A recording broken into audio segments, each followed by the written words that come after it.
नमस्कार, वंदे मातरम। मैं हूं श्यामगिरी। आप देख रहे हैं हमारा चैनल मुद्दा भारत का। मुद्दा भारत का यानी मुद्दा आपका। फ्रेंड्स, मैं इस समय जौनपुर में हूं, उत्तर प्रदेश के। यहाँ पर जो है बीजेपी की प्रत्याशी हैं कृपा शंकर सिंह जी। जी हाँ, वही जो मुंबई के हैं और महाराष्ट्र में होम मिनिस्टर रहे हैं।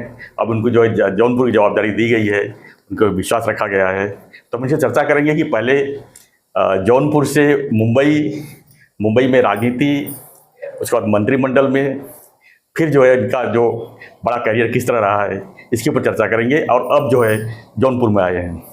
सर, आपका स्वागत है हमारे चैनल में। जय श्री राम, वंदे मातरम जी। आपका जौनपुर में स्वागत है। Thank you. आप मेरा जो स्वागत अपने चैनल पे कर रहे हैं जी। मैं आपका और संयोग से आपका पूरा परिवार, भाई, तीनों भाई इकट्ठे आए हैं। जहाँ श्याम है वहीं राम है, वहीं घनश्याम है। जी। तो ऐसे में मतलब आप सभी को मैं जौनपुर स्वागत करता हूँ। और जौनपुर की जो माटी है, जौनपुर की जो संस्कृति है, ये यमदग्नि ऋषि की भूमि है, शीतला माता की भूमि है, सांस्कृतिक भूमि है। और देश में सबसे ज़्यादा प्रशासनिक अधिकारी इसी जौनपुर जनपद से जाते हैं। आपका सवाल था कि मुंबई से जौनपुर, जौनपुर से मुंबई। मैं महाराष्ट्र में हमेशा कहा करता, और आप जानते हैं जी, नारा था आपका। हिंदी मेरी माँ और मराठी मेरी मौसी है। जी। माँ ने जन्म दिया और मौसी के यहाँ पालन पोषण होते हुए मुझे लगता है कि जो मौसी ने पालन पोषण किया है वो एक अलग ढंग कल्चर है, उसको तो कभी भूल ही नहीं सकता। अरे कहावत कही जाती है कि माँ मर जाए तो ठीक है, वहाँ तक नहीं है, लेकिन मौसी जिंदा रहना चाहिए। तो माँ भी जिंदा रहे और मौसी भी जिंदा रहे, ऐसी एक व्यवस्था के तहत। एक अंग्रेजी का वाक्य है, कंटिन्यूटी विथ चेंज। यस। हमने जो परंपरा, राजनीतिक परंपरा, विचारधारा एक अलग थी, लेकिन उस विचारधारा, मेरी राष्ट्रीयता, मेरा सनातन धर्म, मेरा हिंदू धर्म, इससे कभी अलग समझौते नहीं होते थे। बट कई प्रसंग ऐसे आए। हालांकि मैं जाना जाता हूँ, राजनीतिक बयान हमारा, राजनीति की हमारी जो ये थी उसी था। लेकिन आज मैं ये कह सकता हूँ कि भारतीय जनता पार्टी की संस्कृति, भारतीय जनता पार्टी का एक हिंदुत्व किसी जाति का नहीं होता है। हिंदुत्व हिंदू होता है। हिंदुत्व एक विचारधारा है। उस विचारधारा में चल करके हम यहाँ जब आए हैं, आने के बाद हम आपसे यही कह सकते हैं कि परिस्थिति ऐसी है कि जौनपुर वासियों ने जिस दिन मैं आया घोषणा होने के बाद, पहले मैं बाबतपुर हवाई अड्डे उतरने के बाद सीधा मैं भागा, बाबा विश्वनाथ जी के दर्शन किए। फिर इसके बाद सवेरे हनुमान जी के दर्शन किए, वहाँ से निकले तो बाबतपुर वास कम से कम 150-200 गाड़ियाँ जो हैं, वो वहाँ के विधायक हैं आदरणीय डॉक्टर अवधेश सिंह जी। हजारों लोग खड़े हैं। और मेरी गाड़ी के साथ जब काफिले चले तो जौनपुर, जैसे अमूल डेयरी है वहाँ पे, तो जौनपुर के उतनी संख्या में लोग, जबकि उस दिन था कि हम यहाँ दर्शन करके माँ चौकिया धाम जाएंगे, माँ शीतला देवी करेंगे और फिर लोगों से मिलेंगे। तो जब मैं गया, आया यहाँ पे, वो मैं भूल नहीं सकता। जैसे होता है ना कि कोई हमारा खोया हुआ कुछ मिल जाए, बिल्कुल ऐसे जौनपुर वासियों ने हमारा स्वागत किया। और परिवार का स्वागत बोलने के टाइम कभी गला भी भर जाता है, आंखें भी भर जाती है।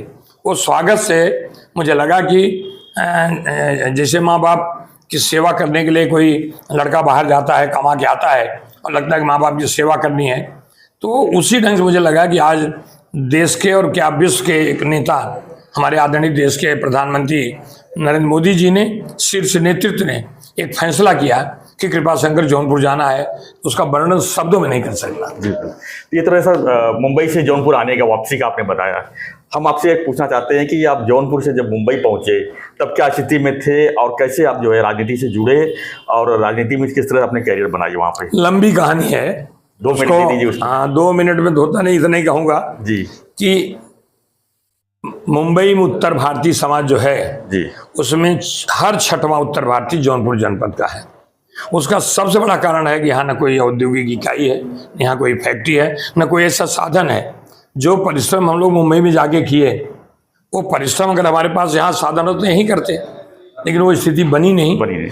हमारे जैसे बहुत सारे लोग मुंबई में गए, मैंने नौकरी करी, फार्मास्यूटिकल कंपनी में नौकरी करी, नौकरी करने के बाद फिर आगे गए, धीरे राजनीतिक मतलब व्यवस्था में आए। राजनीतिक व्यवस्था के बाद फिर हमको पॉलिटिकल व्यवस्था में आए। कई चीज़ें हैं जिसका वर्णन मैंने कहा नहीं कर सकता, बट वहाँ जा करके जब भी मैं मुंबई में रहता था, राजनीतिक व्यवस्था में काम करता था, कभी विधायक के रूप में, कभी विधान परिषद सदस्य के रूप में, कभी मुंबई के अध्यक्ष के रूप में, कभी मंत्री के रूप में, अलग अलग मतलब ये पदों पर रह करके काम करता था। उसमें एक चिंता बनी रहती थी कि हम जौनपुर के लिए कुछ कर पाएं। जी। और मेरा आना जाना जौनपुर के उसी ढंग से होता था जैसे मैं मुंबई से निकल करके नागपुर 2 दिन के लिए चला गया, कभी मैं नांदेड़ चला गया, कभी मैं पूना चला गया, 3 दिन के बाद लौटा, ऐसे होता था। तो हमारी कनेक्टिविटी कभी कम नहीं हुई। मैं ये नहीं कहूँगा कि माटी का कर्ज तो कोई उतार नहीं सकता, लेकिन माँ बाप के सिवा इस माटी की सेवा करने के लिए मुझे भेजा है। मेरी एक ही दिमाग में है, क्या हम रोजी रोटी के लिए जो पलायन होता है उसको रोक पाएंगे? क्या हम उद्योग और ये सब ले पाएंगे? क्योंकि पहले माहौल नहीं था।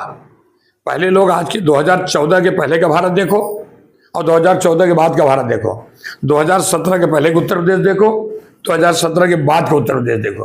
पहले एक समय था कि रास्ते में तो गड्ढे होते थे, यहाँ गड्ढों में रास्ता ढूंढना पड़ता था, गड्ढों में रास्ता ढूंढना पड़ता था। बिजली आज 24 घंटे मिल रही। बिजली कभी चमकती थी। एक बार एक जगह खाना खाने गए, बैठे, तब तक बिजली चली गई। तो भाई खनवा का ना किया होता है, कहीं बिजलियाँ फेल हो गई। हम कहा बिजलियाँ फेल हुई, क्या मतलब है ये? कहीं बिजली चली गई। अरे हम कहा भाई देबरी उबरी जलाओ, लालटेन उलटेन जलावा, खाना खाई, बिजलियाँ जब पढ़बे नहीं करे पास कहाँ से हो जाए, बिजलियाँ फेल हो गई। यानी यही स्थिति थी।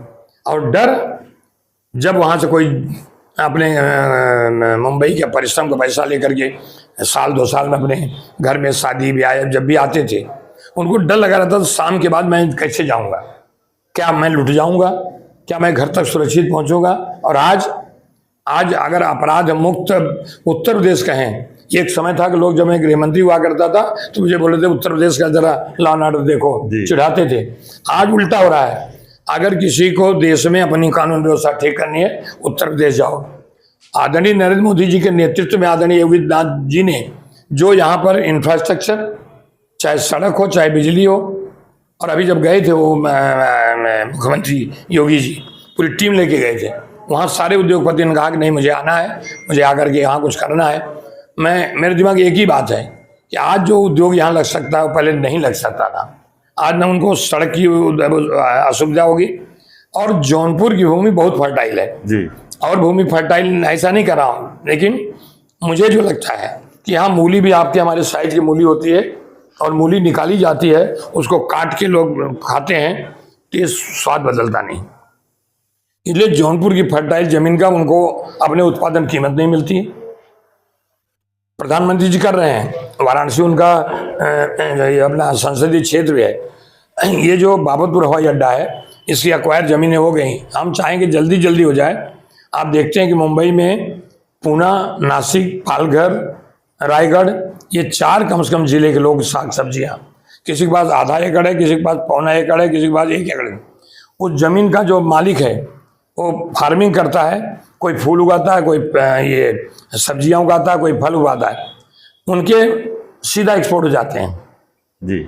और एक्सपोर्ट पैसा वो बना घूम के शाम को कड़क टोपी लगाता है, मोटरसाइकिल बैठता है, बाजार में जाता है, बासमती राइस खाता है, खेत में नहीं पैदा होता, क्योंकि उसके उत्पादन की कीमत मिल रही है। यहाँ उत्पादन की कीमत नहीं है। और कभी कभी बाजार में दुकान लगी है, अगर बोलेंगे ये 10 रुपये किलो भिंडी है, 5 रुपये में देता है क्या? और वही शहर में जब जाएंगे लिखा रहेगा 50 kg व्हेन पैक्ड, कीमत इतना। उस कीमत को कहेंगे अच्छा हमारी गाड़ी में डाल दो, वो गाड़ी में डाल देते हैं, और जो गाड़ी में डालने जाता है उसको भी 10-5 रुपया देते हैं। लेकिन गांव में जो साधन नहीं, उसको ले जाके अपनी सब्जी बेच सके। तो ये जब कार्गो शुरू हो जाएगा तो 8 जिला यहाँ का, जौनपुर तो प्रभावित होगा ही होगा। यहाँ से लेकर के, जौनपुर से लेकर के बाबतपुर तक कम से कम 4-10 कोल्ड स्टोरेज होंगे, 100-150 गाड़ियाँ होंगी, ये एक्सपोर्ट इंपोर्ट का वो बनेगा, बॉक्स बनेगा, यानी सब चीज़ें। एम्प्लॉयमेंट का इतना बड़ा जरिया है। और मैं बताऊँ आपको, इस जौनपुर में देख रहा हूँ कि लोगों का मतलब जो कपड़े का व्यापार करने वाले हैं, यहाँ बगल में कारपेट बनता था। प्रधानमंत्री जी ने कहा है कि 2024 का भारत अलग भारत होगा। क्या होगा? आत्मनिर्भर भारत होगा। तो मेरी एक इच्छा है यहाँ के मतलब मतदाताओं से, यहाँ के जौनपुर वासियों से, कि एक बार एक मुझे मौका दे दें, और जो मेरी इच्छा है उसको करने में कोई कोर कसर छोड़ूंगा नहीं। सर सवाल यहाँ पर ये होता है कि क्या जौनपुर आपने कुछ चॉइस की कि पार्टी ने आप पे विश्वास जताया कि जौनपुर आपको देना, क्योंकि यहाँ पे बड़े बड़े दिग्गज लोग पड़े थे चुनाव में कैंडिडेट बनने के लिए, उम्मीदवार बनने के लिए, उनको काट के जो है आपको यहाँ पर दिया गया है उम्मीदवार। न कोई किसी का काटता है जी, न कोई किसी को जोड़ता है।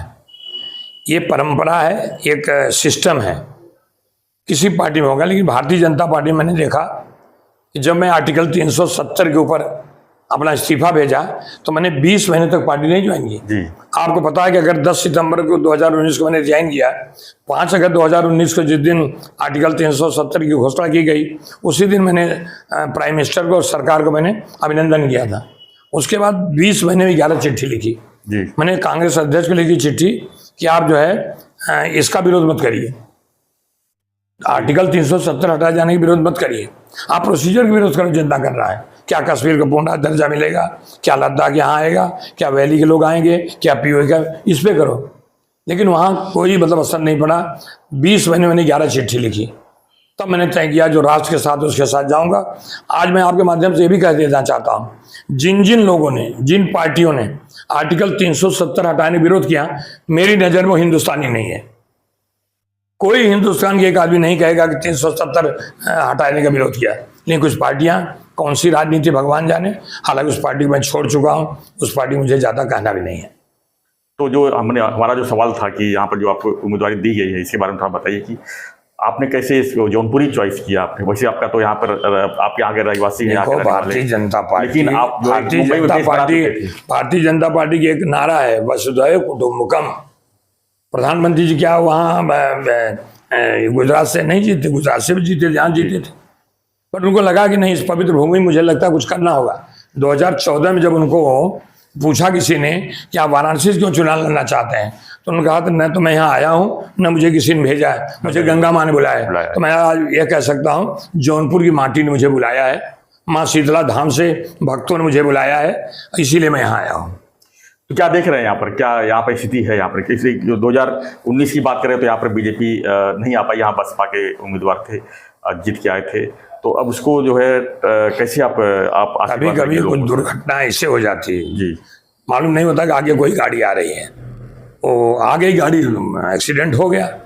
लेकिन आज जब मैं लोगों के बीच जा रहा हूँ, लगभग 15 दिन हो गया, मैंने पहले राउंड में पूरे 5 विधानसभा में जो पार्टी के पदाधिकारी उनसे एक परिचय सम्मेलन हुआ।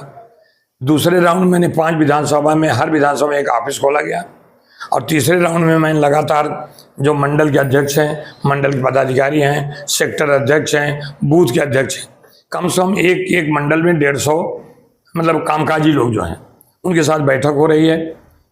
तो ये जो सिस्टम भारतीय जनता पार्टी का, इसमें मुझे लोगों ने कभी एहसास ही नहीं दिलाया कि आपकी राजनीति मुंबई थी कि जौनपुर थी। क्योंकि जौनपुर में जो मैंने बताया ना कि हमारा एक्सेस हमेशा रहा, हमारी कभी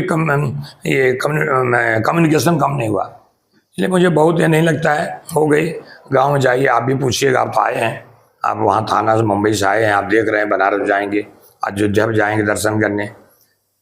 गांव में हमारी बेटी भी आई हुई है, तो ज़रा कैंपेनिंग खाली मेरे चुनाव करती है, तो करीब 10-15 महिलाओं को लेकर सब जाती है, दरवाज़ा खटखटाती है, तो अपना परिचय पहले नहीं बताती है जी, तो अपने भाषा में कहती अरे वो ओटवा के का देव मैं मोदिया दे जो मोदी हमें कुल देव दे। ये जो लाभार्थी हैं, जिनको बेनिफिशरी हैं, जो जिनको मिला है, ये उनकी भावना है। तो मुझे लगता है कि अब समय कम है, आपसे बात करूं तो कितना घंटा लग जाएगा मुझे मालूम नहीं, लेकिन एक चीज मैं कहूंगा जी, 140 करोड़ जनता का देश का प्रधानमंत्री। एक समय था कि विदेश के लोग, चाहे राष्ट्रपति हो चाहे प्रधानमंत्री होते थे, हिंदुस्तान की तरफ आंखें तरेर के देखते थे, देखने का नजरिया अलग था। और आज जब आदरणीय प्रधानमंत्री जी विदेश में जाते हैं, तो एक प्रधानमंत्री परंपरा से हट करके पैर छू के प्रणाम करता है। उनकी परंपरा नहीं है, उनकी संस्कृति नहीं है। दूसरी तरफ ऑस्ट्रेलिया जैसे विकसित देश, वो कहता मोदी इज द बॉस। और दुनिया के सबसे बड़ा जो देश है, शक्तिशाली देश, जिसका नाम है अमेरिका, अमेरिका के राष्ट्रपति मिस्टर जो बाइडेन कहते हैं कि मोदी जी आप कितने पॉपुलर हैं, आप तो कभी यहाँ राष्ट्रपति बनना चाहें तो हमको रिप्लेस कर देंगे। ये कितनी बड़ी बात है देश की। जी। और वो प्रधानमंत्री की करुणा देखिए, उस प्रधानमंत्री के लोगों की पीड़ा देखिए, कुंभ मेले में स्नान करने जाते हैं, सफाई कामगारों का पैर धो करके तौलिया से पहुँच के उनका प्रणाम करते हैं। तो एक जो प्रधानमंत्री हमको देश के मिले हैं, मुझे लगता है कि 247 जो विकसित भारत है, वो विकसित भारत करने के लिए लोगों का योगदान होगा। और फिर आपसे मैं मिलूंगा और अपनी बात करूंगा। एक आध दो और बातें हो तो पूछ लीजिए। एक सवाल और लोगों को और जेल में होती है कि जैसे आपके यहाँ उम्मीदवारी घोषित की गई तो उसके दूसरे दिन धीरेन्द्र सिंह जो यहाँ के बाहुबली माने जाते हैं, उनको मतलब की सजा हो गई और एक तरह से एक गेम प्लान बनाया जाता है, लोगों में से चर्चा है। तो इस पर आप क्या कहेंगे कि क्या उनको ये कुछ उनके साथ किया गया है? लोगों का काम है कहना हम भारतीय जनता पार्टी के सिपाही हैं, भारतीय जनता पार्टी ने मुझे उम्मीदवारी दी है, मैं भारतीय जनता पार्टी के विचारों के लेके जा रहे हैं। चुनाव कोई व्यक्ति नहीं लड़ता, चुनाव एक विचारधारा लड़ती है। वो विचारधारा जहाँ आया हूँ तो मैं यही कहूँगा, मैं भारतीय जनता पार्टी के सिपाही बन करके पूरे जौनपुर संसदीय क्षेत्र जा रहा हूँ, लोगों के बीच जा रहा हूँ। और भगवान की ईश्वर की कृपा से, बाबा भोलेनाथ की कृपा से हमको वक्त काफ़ी मिल गया जी, जिससे मेरी इच्छा कम से कम एक नया पंचायत तो मैं जा सकूँ। तो यहाँ पर 25 मई को यहाँ पे चुनाव है और देखेंगे 4 जून को जो है आपको बधाई देने के लिए मैं जरूर आऊँगा आपके पास। तो हम जो आपको बहुत बहुत बधाई देते हैं। आप जय श्री राम। आप लोगों के, आपके भी कुछ जौनपुर के लोग हमारे साथ व्यूवर बहुत है, तो हम उनसे कहेंगे कि अगर कुछ शिकायत हो इनसे, कुछ लोगों से जो यहाँ के पहले के सांसद रहे हैं, क्या नाम था उनका जो बसपा के थे यहाँ पे, लोगों से पूछिए, नाम याद है मालूम तो हम आपसे भी प्रतिक्रिया लेना चाहेंगे। कृपा जी से कुछ सवाल रहेगा तो आप जो है कमेंट बॉक्स में लिखिए और बने रहिए हमारे साथ, देखते रहिए हमारा चैनल मुद्दा भारत का। तो हम जौनपुर से आप लोगों को भी बधाई देते हैं। अभी हम चल रहे हैं, धन्यवाद।